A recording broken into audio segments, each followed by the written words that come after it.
Connection, opportunity, possibility. It's what we all want. Spectrum has built a world where anything is possible, with products and services designed to work better together for a seamless connectivity experience. A connection to family and friends, a connection to education, and a connection to new opportunities. So there's no limit to how big we can dream. That's Life Unlimited. That's Spectrum. Welcome to Mind Love, episode 80. Today's episode is all about how to stop people-pleasing and start saying no for a happier, more authentic you. Niceness requires a lot of suppression of our truth, of our desires, and that actually creates, usually unconscious in people, but frustration, anger, resentment, and none of those feelings are nice. None of those are acceptable, so you push them down too. And you get a lot of internal stress. That's why it's very common for nice people to have a lot of issues related to their autonomic nervous systems. Not only is this not a, quote, good or moral way to be, because it's fear-based and ultimately probably is more hurtful to others in a way over time, like through avoidance and stuff, but also it's like tearing you up inside. And how does it feel? Like we all know it doesn't feel good. So you're allowed and it's safe and it's okay and everyone will benefit in your life. You and all your relationships will be enhanced as you become more you and become more bold and assertive. Turn up your frequency with Mind Love. Bite-sized brain hacks for seekers, dreamers, and doers. It's time to give your mind a little love with your host, Melissa Monti.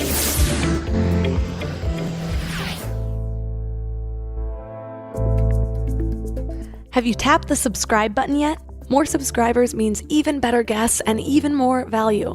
Plus, it helps grow the show, so more people can find it, and if you ask me, everyone can use a little more mind love. Hi, wild people. Today's episode was highly requested. I think it's something that a lot of us struggle with. People-pleasing shows up in a lot of different forms. Sometimes we bend our wills and just tend to the desires of all the people around us. Or we might not stand up for ourselves. We might just avoid conflict altogether. We might not have any boundaries. To be honest, I've actually had sex with people just because I didn't know how to say no. How sad is that? In college, I remember this time I got caught up in a heavy makeout session after who knows how many shots of vodka from plastic bottles. And I remember the guy. Actually, I don't remember the guy or his name, but I do remember he had to go to the bathroom. And as soon as that door shut, I snuck out the back, climbed through a hole in the fence, in a mini skirt and stilettos, and just booked it. So here I am, sprinting through frat row in 4-inch heels. It's basically the opposite of the walk of shame. It's the sprint of shame avoidance or something. So yeah, it took me years to learn to stand up for myself or to speak my boundaries. And it's something I'm still working on. My husband makes fun of me because the times that I get most uncomfortable are when I feel like I'm gonna let someone down. So those texts or phone calls are like torture for me. And it can be something as simple as telling my mom I'm gonna be 15 minutes late to dinner. So if this speaks to you, don't worry, I am getting us help.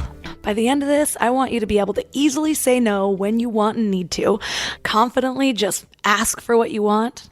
Can you imagine that? And speak up more freely in all of your relationships. And how amazing would it feel to be able to do all of this without guilt or anxiety or worrying about what other people think? Our guest today is Dr. Aziz Gazipura. He's a clinical psychologist and one of the world's leading experts on social confidence. He grew up having tons of social anxiety, which led him to study how to develop confidence. And his latest book is called Not Nice. Stop people-pleasing, staying silent, and feeling guilty, and start speaking up, saying no, asking boldly, and unapologetically being yourself. So today, 3 key things we will learn are how too much niceness actually causes pain, how to create boundaries and get the courage to speak up, and how to go from self-sacrificing to healthy self-interest. Before we dive in, I want to share the easiest way to start each day with a positive mindset.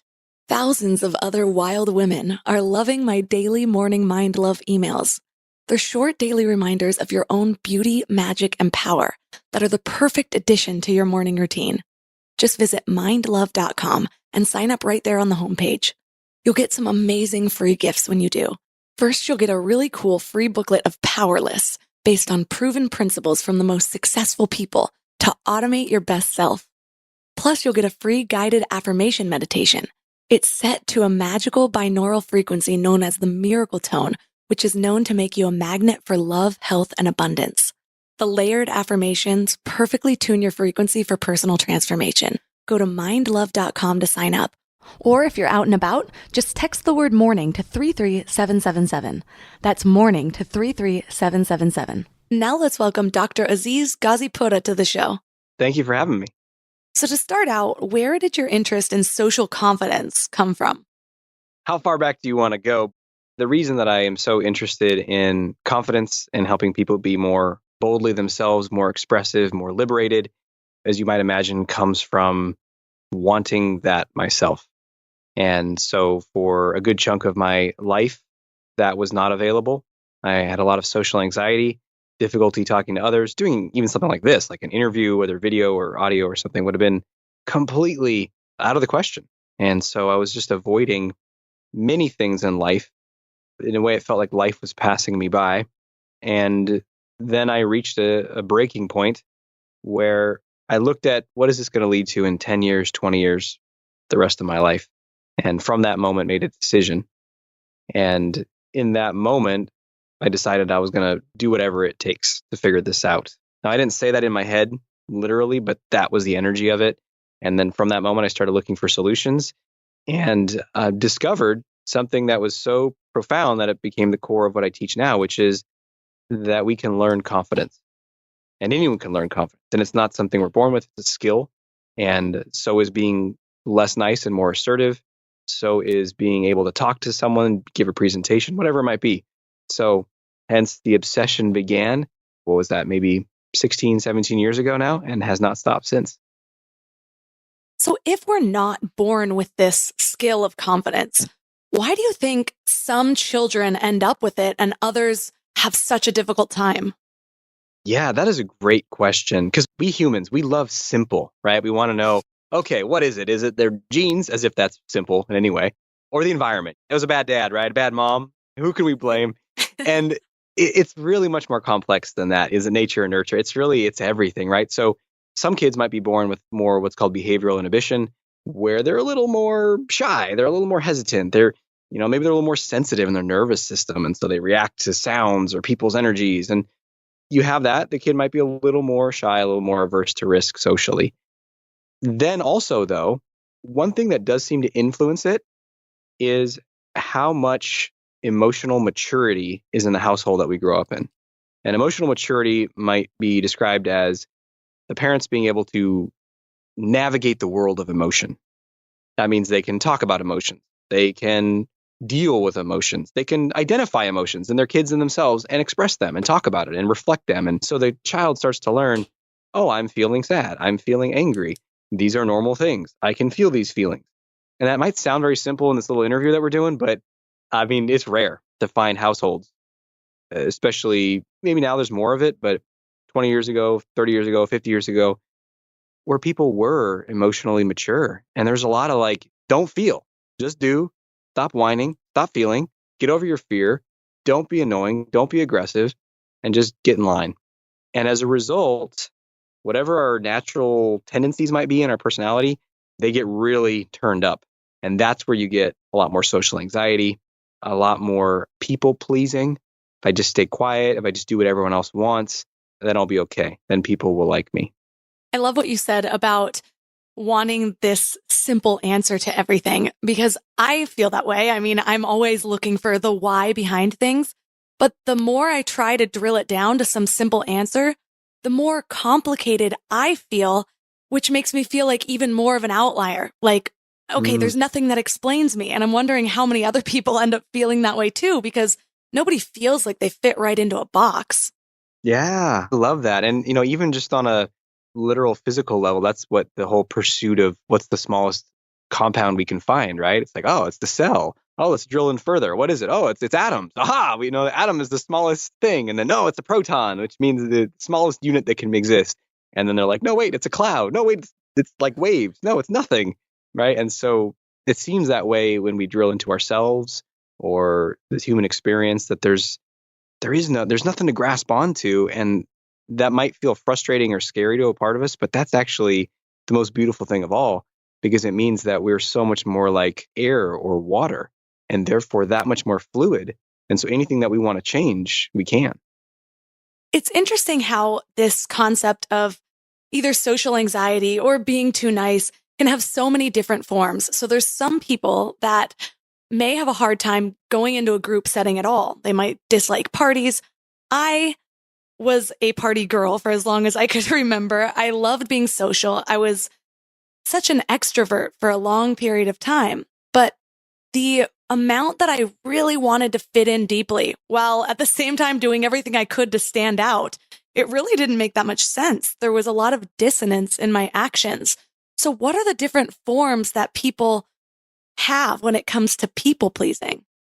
Yeah, that's a great question, Melissa, because people tend to think of, oh, shy, social anxiety. Oh, that's the wallflower in the corner who's downcast eyes and so forth. And that's one way that it can manifest. A more introverted person might veer towards that way if they're dealing with social anxiety. But there's people who are ambiverts, which means in between introvert and extrovert. There's people who are extroverts, and it doesn't show up in the same way for them because they can interact with people. They aren't so maybe needing to preserve their energy and be internal, but it still shows up. And so even if someone's very socially skilled, it shows up. And the way that it shows up often is niceness. And it is that people pleasing. So what that means is you can engage very well or very maybe even loudly or be the center of attention, but there's still an anxiety about being totally free to be you and express you. And even if it doesn't look that way, outside people are like, oh, look at they seem so confident. But inside, I can be confident if I look and perform this kind of way. But if I could just say what I really think, this happens a lot for extroverts. They can be very jovial and fast and quick-witted, but it's next to impossible for them to be able to show up and feel down or reveal that maybe they're struggling with something. And so that's the way that their social anxiety manifests, because they're nice, they're people pleasing. It's like, well, if I'm the real me, if I show who I am and what I'm experiencing right now, then that's not okay. People aren't going to like me. And so we live in this facade, and it's maybe a more adaptive or looks good on the outside facade, but it still creates that same loneliness. And so then you can have this fascinating phenomenon where that extroverted person who's floating around the party and looks great and everything is feeling just as lonely inside at the end of the day or at the end of the night as that wallflower who wasn't talking to anyone, because neither one is able to fully be themselves.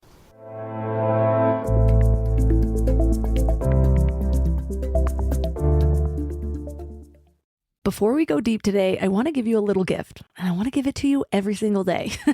It's called the Morning Mind Love.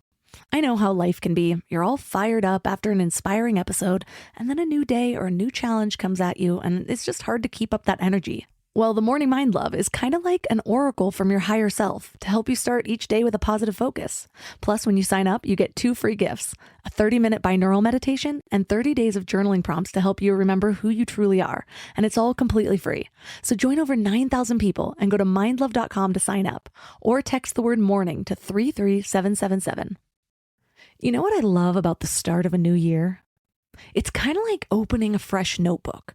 365 blank pages just waiting to be filled with your story. But sometimes we get stuck trying to write that story alone. Maybe there's a chapter you've been wanting to revise, or maybe you're just ready for a whole new plot twist in 2025. But here's what I've learned from my own journey with therapy. It's kind of like having an editorial partner for your life story. Someone who helps you see the patterns that you might have missed, who gives you the tools to write stronger chapters ahead. And that's why I'm so excited about BetterHelp. They've made therapy accessible and easy, serving over 5 million people worldwide. With over 30,000 credentialed therapists, each with different specialties, you can find someone who really gets your unique story. But what I love is how flexible it is. Everything is online, and you can easily switch therapists anytime at no extra cost until you find the perfect fit. And it's not just for people that are dealing with major challenges. Therapy can help anyone become the best version of themselves. So write your story with BetterHelp. Visit betterhelp.com/mindlove today to get 10% off your first month. That's BetterHelp, HELP.com/mindlove.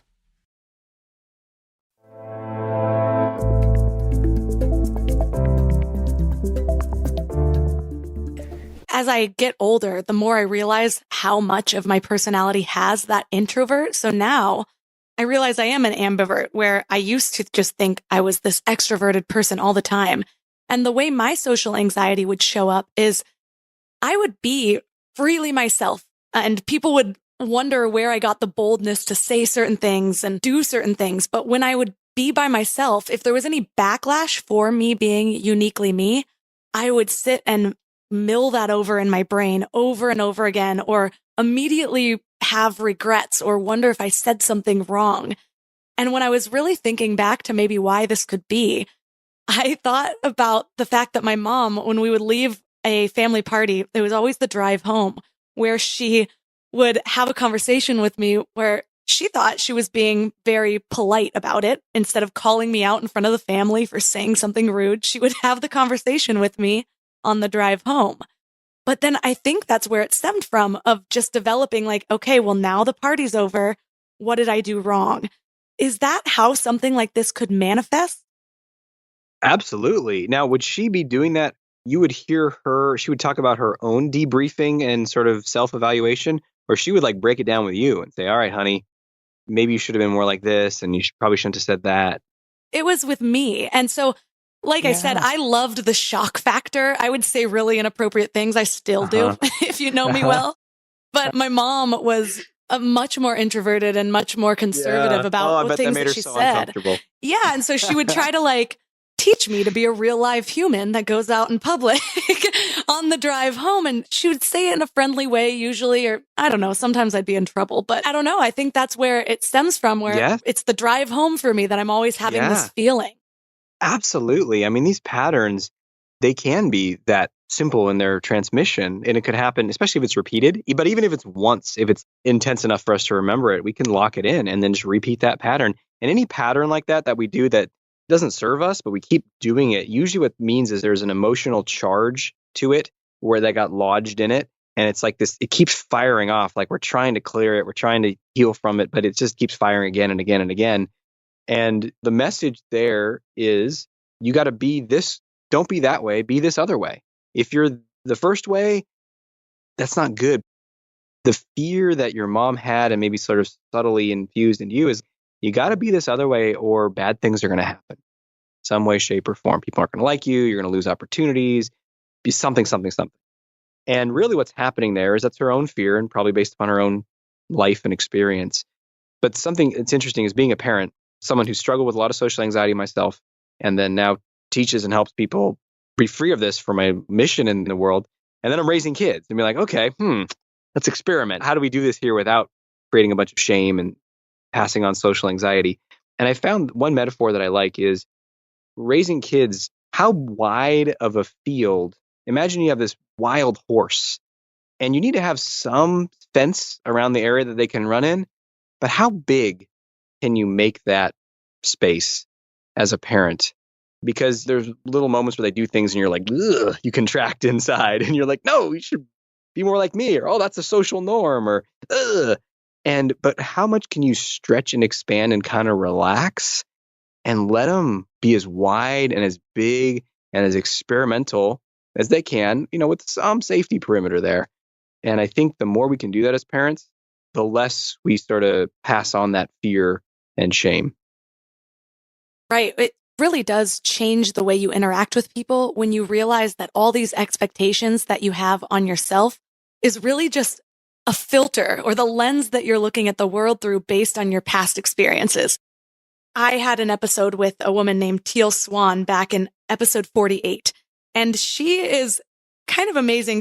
She says the way she sees the world, she's a spiritual leader, by the way, the way she sees the world is how other people see the world when they're on some sort of plant medicine. So things are moving. She says she sees auras and things like that. And she said being a mom was one of the scariest things ever because she has this ability to see when damage is done. And she realized that there's nothing she can do as a parent to completely protect her child from being emotionally traumatized in some way. So she might react in a way and then suddenly see his color change or something along those lines. But I thought that was so interesting.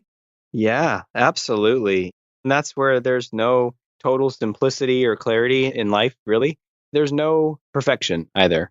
No one can go through this life avoiding and not having any pain. And the pain is inevitable. Pain occurs at the hands of people we love. We dole out pain. It's part of love. It's part of the connection. And so we want to minimize it, of course, but there'll be moments. But what's really helpful to remember if people are, and this is true for all relationships, whether it's a romantic relationship or a parent-child relationship, is because sometimes people can get perfectionistic and like, oh no, that means I better not mess up my kids. Actually, what's more important than being perfect and never getting upset or anything is how can you repair? Can you repair the moment of the rupture where you didn't act in your values, whether it's with your partner or your kid? Can you go to them and say, hey, this just happened an hour ago and I acted in this way and I got angry and I got reactive and I'm sorry.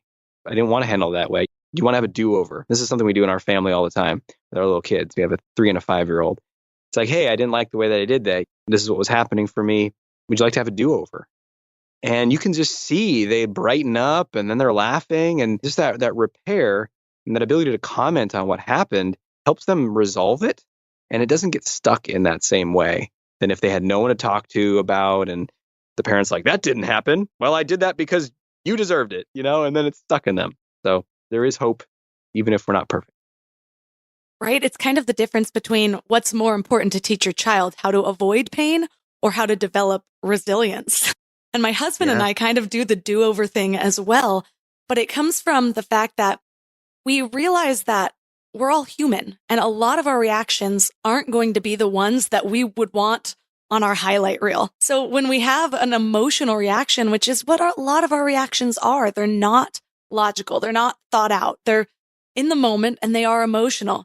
So we allow each other and ourselves the freedom to come back and do it again in a higher version of ourselves when our emotions have settled, when we've had a moment to think and step outside of fight or flight mode.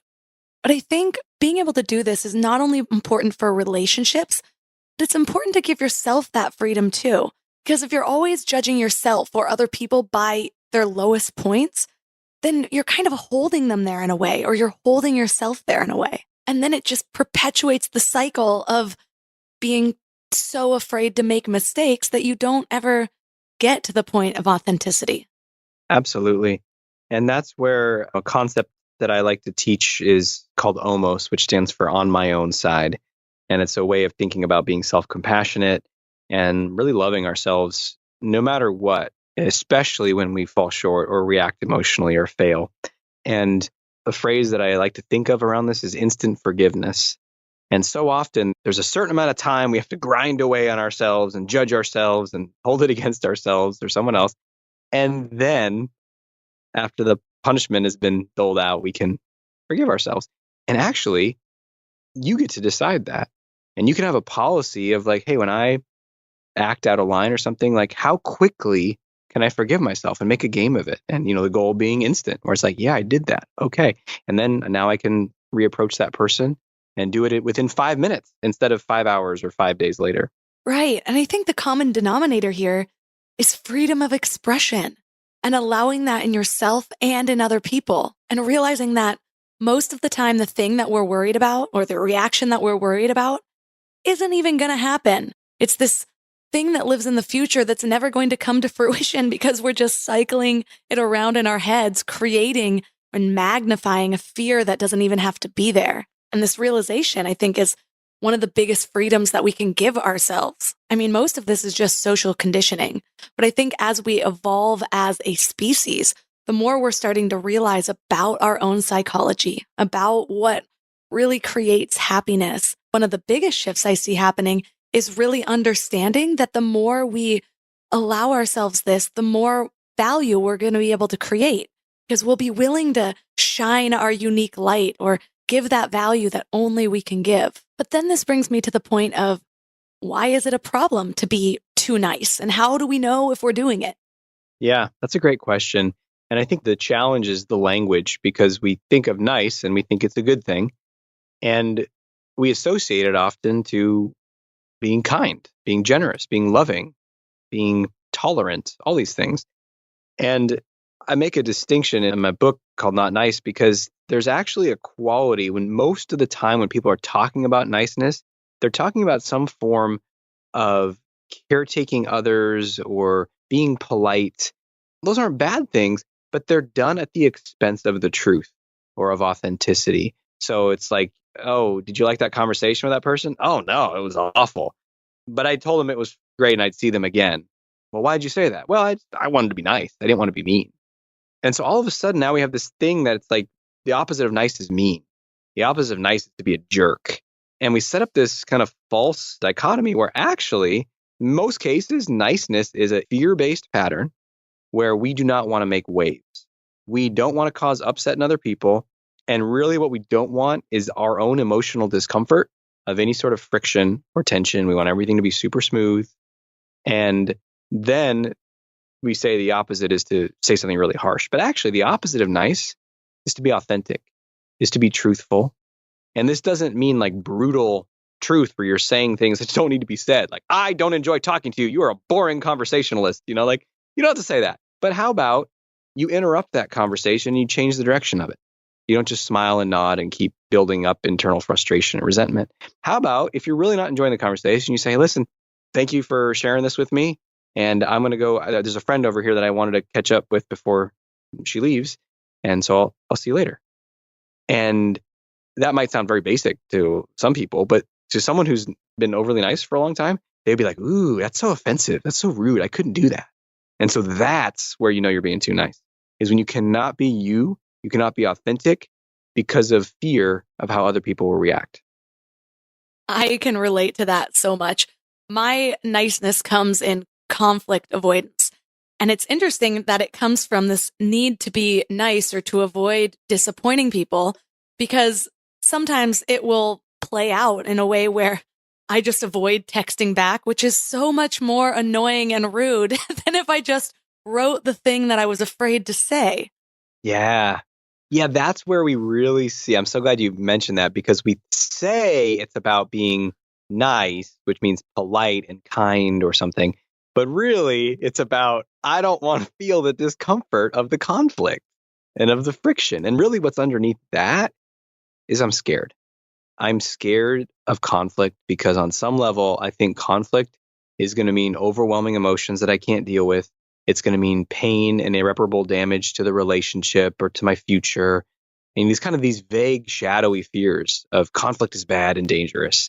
So it's really about avoiding that and protecting ourselves. It's a more kind of guarded, protected way of life, which might seem smoother in the short term, but in the long term, there is a high cost with like accumulating interest, cost to our relationships, because relationships ultimately break down, whether they're romantic, business, social, without that authenticity. There's a breakdown in our own sense of internal knowing who we are. This is so common with people that I work with, that when they start to look inward and want to be more assertive and want to be less nice and want to be more authentic, the first challenge they have after, being willing to face their fear is, I don't know who I am. I don't even know what I want. I've been so oriented towards pleasing others that I don't even know. And so that's another huge cost of niceness, is this alienation from our own selves, our own thoughts, feelings, perspective. And then finally, one of the other biggest costs actually is to our nervous system, because niceness requires a lot of suppression of our truth, of our desires. And that actually creates, usually unconscious in people, but frustration, anger, resentment. And none of those feelings are nice. None of those are acceptable. So you push them down too. And you get a lot of internal stress on the nervous system. That's why it's very common for nice people to have a lot of issues related to their autonomic nervous system. So stomach issues, jaw, like clenching, problems with back pain, joint pain, a lot of stuff that's actually mind-body related comes from years of niceness. Yeah, I think that's one of the things that's come more to light in recent years is the damage that is really done by repressed emotions. Because just because we're repressing them doesn't mean they go away. We just have Yeah. less control about how it's going to be expressed. So instead, it's somehow manifesting inside our body in a way that's going to do way more damage in the long run. Absolutely. Yes. Well said. That is the case. And I think people are becoming more aware of that now. And it's not so much like you repress the emotion and the next day you keel over. It's really slow and it's really subtle. And that's why it's taking a long time for people to really see it. And, also there's a general bias in the mainstream medical community that is sort of a rejection of all things non-biochemical and tangible. And so like an emotion, you can't point to that. That's confusing. Just ignore that, But I think in spite of that, there's enough awareness now that people really see that. So all those things combine, and I have a chapter in the book called The High Cost of Nice. And I really want people to get that you might think this, not only is this not a quote good or moral way to be, because it's fear-based and ultimately probably is more hurtful to others in a way over time, in the way you described, like through avoidance and stuff.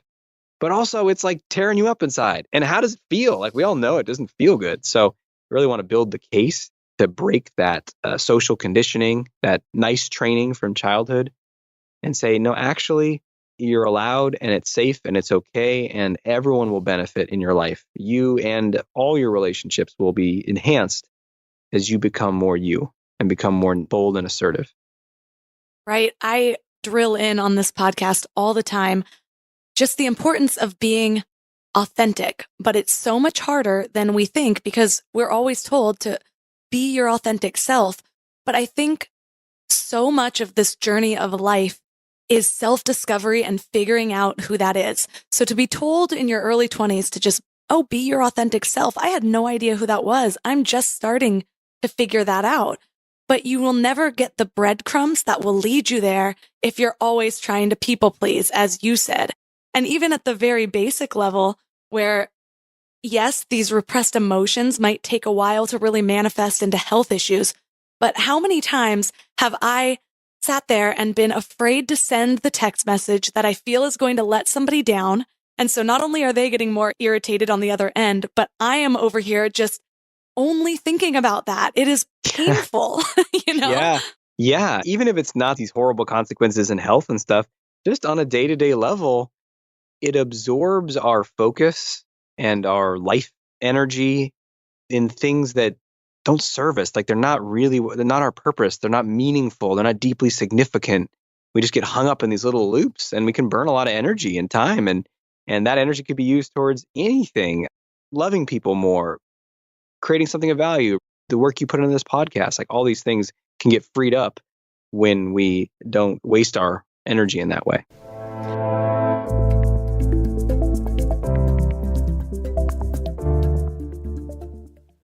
You know what's crazy? After all these years of hosting Mind Love and talking to some of the world's leading experts, one of the biggest eye-openers for me has been just how much our gut affects, everything. When my gut feels good, my mind feels clearer, my intuition is stronger, and I just feel more balanced. And that's why I'm excited about Zoe, a science-backed nutrition company that is totally changing how we understand our gut health. They've created the most scientifically advanced at-home gut test and built the world's largest microbiome database. So when you get your results, you're not getting generic advice. You're getting insights about your body that other companies just don't have the data to provide. There's also just so much misleading health information out there. Food companies even pay influencers to promote ultra-processed foods as healthy. And that's why I love that Zoe relies purely on science. Real science. The randomized controlled trial showed that participants were 4 times as likely to report better sleep and more energy, all thanks to the info from the largest microbiome database on the planet. So go to Zoe.com and find out what Zoe membership could do for you. And because you listen to Mind Love, you can use the exclusive code MINDLOVE10 to get 10% off membership. As a Zoe member, you'll get an at-home test kit and personalized nutrition program to help you make smarter food choices that support your gut. That's Zoe.com. Use MindLove10 at checkout. Trust your gut. Trust Zoe. ¿Hablas español? Sprichst du Deutsch? If you've had that sound from Babbel before, I bet you do. Babbel is the science-backed language learning app that actually works. With quick 10-minute lessons handcrafted by over 200 language experts, Babbel gets you on your way to speaking a new language in just a few weeks. With over 16 million subscriptions sold and a 20-day money-back guarantee, just start speaking another language with Babbel. Right now, up to 55% off your Babbel subscription at babbel.com/Spotify podcast. Spelled BABBEL.com/Spotify podcast. Rules and restrictions may apply.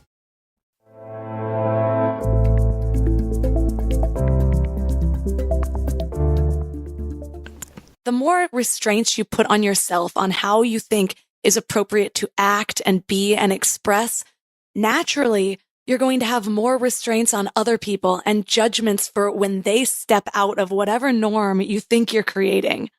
Yeah, that's a really good point, Melissa, is that people don't really like hearing this, but the truth is that the nicer we are, often the more suppressed anger there is inside. And because of that, right? It's like all this pent up stuff that we haven't said, but it's like, I don't have permission to say what I want, ask for what I want, be who I am. And so when we see other people doing it, we're angry at them, right? Like, we're angry at their freedom. We're angry that, look at them being all pushy and saying what they want. But deep down, we wish we could do that too. So there's a lot. And I have this joke with my wife. There'll be occasionally a situation where we meet somebody or something. And I've just been doing this work for so long and I'm pretty intuitive and sensitive. And I can just like feel we have this interaction with someone and they're very nice and friendly. Like, oh, hi, very good. Nice to meet you. And I'm like, that man or that guy, that woman is just like a seething with anger, nice person. And maybe I can see it so well because I lived that myself for many years. And now on the other side of that, I can just see that the pent up and the tension and all the judgment they're having of people, even if they don't express it out loud. So how do we start to free ourselves from this and start to step into our boldness? Beautiful. Yeah. So step one, and really listening to this interview and this conversation, people are going to start to see, wow, this isn't working. And that's really the first step, is kind of deconstruct nice and make a fundamental decision to be less nice and to know that that's not being bad or an immoral person or hurtful, or it's to be more authentically you, to be more bold. That's the true opposite of nice. So that's step one, is to decide to be less nice. Then step two is to start doing the uncomfortable things that you would do if you were being more boldly authentic. So sending that text message, potentially disappointing that person, exiting the conversation when you feel done, saying no. And I have specific chapters about these things, but it's like saying no, asking for what you want, being able to know what your preferences are and therefore have boundaries with people. And every single one of these things, depending upon the person and the situation, might be a little or a lot uncomfortable. Now, I'm a big believer in gradual exposure. So you don't need to run out there and do the hardest thing nonstop and kind of no pain, no gain kind of thing.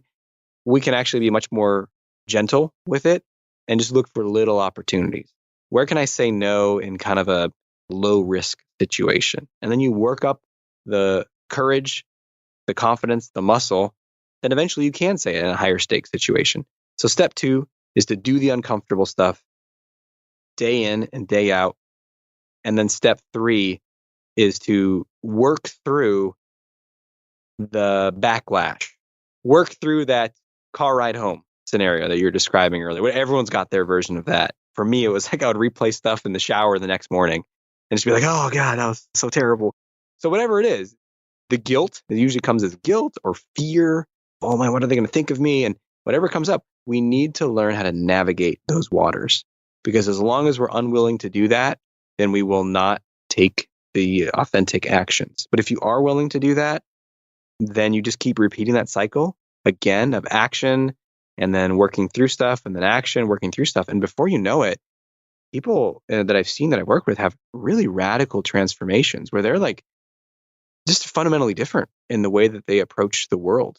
And then as a result, the way people respond to them, the level of authority or leadership they might move into, the kind of romantic relationships they can create, it's really beautiful. So even though it is a process and it doesn't happen overnight, the change can be very dramatic and extremely liberating.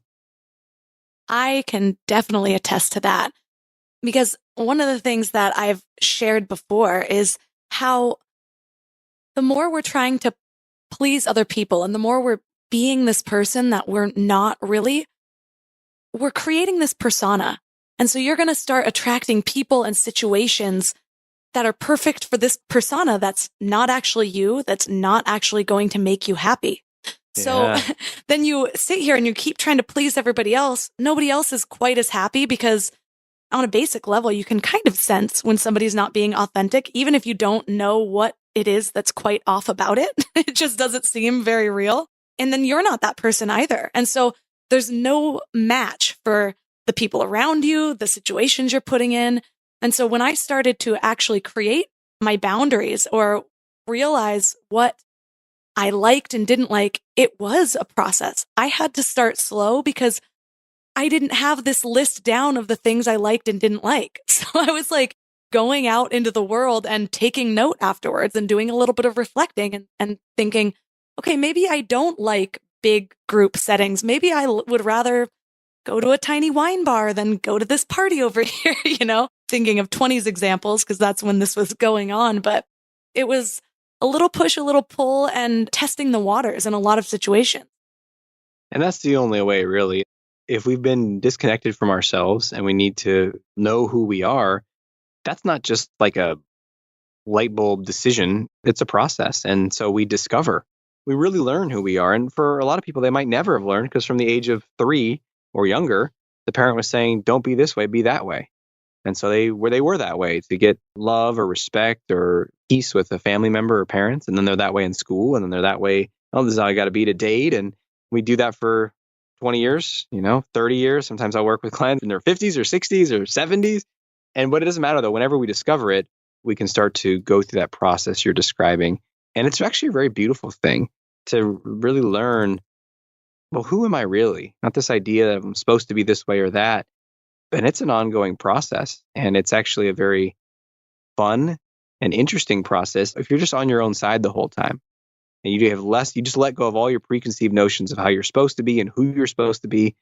And just say, well, who am I really? What do I really like? And then in some ways, it's like being a young kid. I mean, little kids, they don't need to justify it. They just like what they like and they say what they like and they try to get what they want. And it's actually this very beautiful thing. And you can awaken that kind of freedom by going through the process that you're describing. Exactly. And there's so much, especially in adulthood, where we are trying to learn how to be the perfect spouse or employee or mother. But I don't think we spend as much time going inward to develop that relationship with ourselves as we need to actually understand who we are. When we're getting to know a new partner, we ask them questions and we go out and do experiences and you figure out what you like to do together and what you like to do separately. But there is a lot that goes into getting to know somebody. And we just skip that with ourselves sometimes when we should spend that time and look at it like courting ourselves or taking ourselves out on a date and actually reflect back on the answers instead of just assuming you know everything about you. Because even though you're spending every waking moment with yourself, how many times have you heard somebody say, oh, I don't like being alone with my thoughts?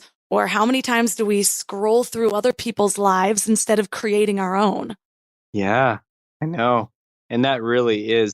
So the next book I'm working on is called Almost On My Own Side.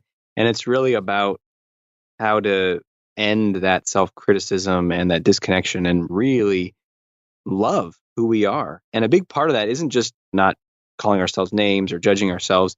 That's a first step. But then the next part is really what you're describing is what's it like to really fall in love with myself and get to know myself and spend time with myself. And oftentimes we're just like trying to control ourselves like we're a robot or a beast of burden or something. We're just trying to push us this way and push us that way. And it doesn't matter how you feel about it. You just do it. And if you took a step out about, looked at the way you relate to yourself and imagined that was the way that a partner related to you, the truth is for most of us, if we're really honest, a lot of the time you'd kind of grimace and be like, is that abusive? Is that okay? That doesn't seem very good. At the very least, it's pretty harsh. And that's yet another thing to wake up to. And then the beautiful thing is once we make the decision to be on our own side, to be more authentic, we can learn. And we can learn relatively quickly. I mean, if you've been one way for 50 years, you might think, oh man, how many decades to shift? But I found that when people are willing to focus on this, like in my training programs or a mastermind or something, they can make these shifts. They've been doing something for 50 years and they can make a shift in like 6 or 12 months. And maybe that doesn't sound super fast, but in my book, that's rapid. So I think there's a lot of hope here that, so I'm so glad, people listening, if it speaks to you, just start accelerate on that process. And before long, there's so much more self-love and freedom available. Right. And it's not selfish. I think that's one of the things I hear so often, especially from women. I mean, from men too, from both sides, because we've been told even the word selfish. It's like, oh, we're focusing on ourselves too much. But if you aren't spending the time to get to know what your boundaries are, what you like and dislike, then you're not taking care of your own energy. And that's going to shine through. And as we've learned, is our energy is contagious. It's why you can cut tension with a knife when you walk into a room. So if you're not taking care of yourself, then that is spreading to your family, that's spreading to your friends, that's spreading to your employees or whoever you work with. You can tell when somebody isn't on their game or when they're neglecting themselves. And a lot of times that ends up shining through in how you treat other people too. Yeah, no, absolutely. And I love that. I think that it's very unfortunate because selfish is yet another thing that is used in our upbringing to shame us. And it's very unfortunate because, and seeing this in our kids, like there's just a developmental, I think a lot of the shaming occurs because people aren't aware of the natural development of children and how young children just like literally do not have empathy online yet in their circuitry in their brain. And so parents get upset by this. Their 3-year-old doesn't want to share or their 4-year-old doesn't seem to feel too bad after he pushes his brother down, and they're like, as a grown up sort of wanting pro-social behavior, we're kind of like, ugh, this is horrid. They're like, my child's a sociopath. Right. And people react and it's selfish and shame and bad. And it's really unfortunate because it's the exact opposite. You might get some short-term control and sort of pseudo empathy like behaviors from your kid, but you don't really teach empathy. And you teach them to say they're sorry when they don't really feel anything. But if you just nourish and nurture that, actually, it starts to come online. And it's like sort of sputters and starts, and then it goes away and starts. But if you just keep feeding that and watering that, then eventually they can be so much more truly loving. And otherwise, it's niceness, which is fake. It looks loving, it looks caring, but inside it's really not. And so part of that is to think of selfish as very different. Think of it as, I like to call it the selfish spectrum. As an adult, you can be too far down that spectrum where you are like, screw you, I'm going to get mine and I don't care about other people. And there are people that live that way. There are people in positions of power that operate that way. And that is a sort of toxic impact on those around them and themselves. But there is the other end of the spectrum where a lot of nice people are. That's called self-sacrificing. And this is not so saintly because you're the opposite of that selfish person. Actually, it's in many ways just as toxic for you, for your relationships. And so there's actually this sweet spot in the middle that's called healthy self-interest. And that's when you can do a lot of the stuff we've been talking again and again in this interview about knowing yourself. What do I want? What do I not want? And then being able to say that and be your own advocate. And if we can do that, that's actually in this healthy realm of self-interest that leads to the best outcomes for us in all of our relationships. When we are developing this healthy self-interest and we start to realize what we like and what we don't like, how do you figure out what your boundaries are? And then how do you go about getting the courage to express them? Yeah, I love that question. I think the boundaries discovery process is simply asking yourself this question frequently, which is, what do I want? And really consciously ask that. So before you go to that party, what do I want? Before you're in that meeting, what do I want? Even in the conversation, you're having a conversation with someone. What do I want right now? And again, there's so much selfish, bad, wrong. Actually, that's healthy to know that. That doesn't mean you pound the table and demand it or you get it every time. But to know that is important because then you can make more intelligent choices and actions based upon that information. And also to really pay attention because sometimes what you want, it's not all in your head, right? You're talking to someone and you start to feel like something in your body. You cringe, you want to get away, you're agitated. Instead of saying, I'm so bad and I should be more loving or less judgmental or whatever, get curious and say, what's happening? Because you might just find, oh, this person keeps bringing the conversation to themselves And I find it kind of draining and not that engaging. I don't like this. Well, what do I want? Well, I either want the conversation to be more two-sided or I'd want to leave and talk to someone else. Great. Now you have information, which leads to the second part of your question, which is, okay, so you find out your boundary.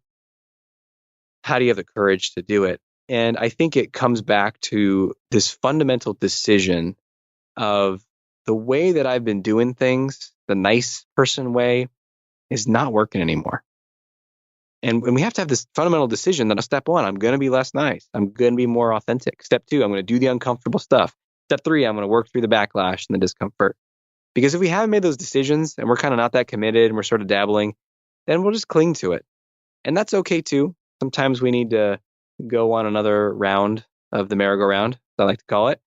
And then we're super nice for another year, another two. And then eventually it just doesn't work anymore. Someone's like, I'm done. And then they're willing to face the discomfort. And that's really the best answer, is like finding that strong why, a strong commitment to just do the uncomfortable work in the service of something greater, in the service of you being who you're really meant to be here. I do want to stress, though, that if you are out there and you feel like you don't know who you are, it's not necessarily a bad thing, because you're having the realization that you don't know who you are. It's when you live your whole life not knowing that there's a you to find that you do the most damage. But knowing, wow, I don't know anything about myself, all that tells me is, wow, there's so much of me to discover, and this is going to be fun. The less stress you create around this idea of finding yourself, the more fun it's going to be. It's self-exploration, it's self-discovery. And all it is spending enough time inward to ask yourself questions and to actually reflect back on the answers. And when you find a seed, plant it, let it grow. Allow yourself the space and the time to take action on some of the passions that you discover. Allow yourself the freedom to try new things and the self-respect of creating boundaries around the things that make you uncomfortable. So Dr. Aziz, thank you so much for coming on and sharing your wisdom around this subject, because this topic has gotten a lot of requests. And I understand why. I mean, especially as a woman, niceness is just something that's been drilled into me since childhood. I mean, even in the workplace, it's a lot. So for listeners who would like to learn more about you and check out your book, Not Nice, Stop People Pleasing, Staying Silent, and Feeling Guilty, where would you like them to connect with you online? Great point. I'd be so happy if people did, because this journey is something I know inside and out, and I'm very passionate about helping people liberate themselves in that way. And the conditioning is even more intense for young women and girls to be nice. And so there's more pressure in that way, and even more reason to liberate ourselves. And the best way to do that would be I have one website where they can kind of see everything about my books and my YouTube channel and podcast and all these things. And it's called socialconfidencecenter.com, socialconfidencecenter.com. But also just a Google search will get you into my world. So Dr. Aziz, A-Z-I-Z. You can find books, or find me on Audible, find me on Facebook, just a lot of ways. Just get plugged in somewhere.